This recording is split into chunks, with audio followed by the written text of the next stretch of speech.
بسم اللہ الرحمن الرحیم۔ السلام علیکم ورحمۃ اللہ وبرکاتہ۔ شب برات، پٹاخے، آتش بازی اور شور شرابہ۔ ہمارے معاشرے میں شب برات سے کئی روز پہلے اور خاص شب برات میں خطرناک آتش بازی کی جاتی ہے، پٹاخے پھوڑے جاتے ہیں، پھل جھڑیاں چھوڑی جاتی ہیں اور شور شرابہ کیا جاتا ہے۔ اس میں ایک طرف اپنے کمائے ہوئے مال کو نظر آتش اور ضائع کرنے کا وبال ہے، تو دوسری طرف یہ عمل فضول خرچی ہے جس کے متعلق قرآن میں مذکور ہے، بے شک فضول خرچی کرنے والے شیطان کے بھائی ہیں۔ سورہ بنی اسرائیل آیت نمبر 27۔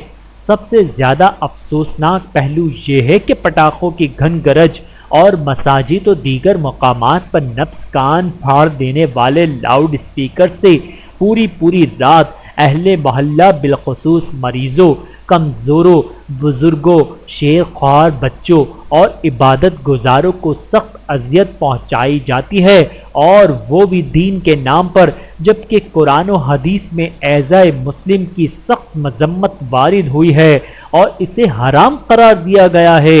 ہر سال پٹاخوں، آتش بازی اور شور شرابے کے نتیجے میں کئی جانیں تلف ہو جاتی ہیں، مکانات جل جاتے ہیں، لڑکوں کی انگلیاں اڑ جاتی ہیں، مریض ذہنی صدمے سے دوچار ہوتے ہیں، شیر خوار بچے سہم جاتے ہیں، مگر نقار خانے میں طوطی کی آواز کی طرح کوئی سننے اور ماننے کو تیار نہیں۔ اللہ تعالی ہم سب کو سمجھ نصیب فرمائے، آمین ثم آمین۔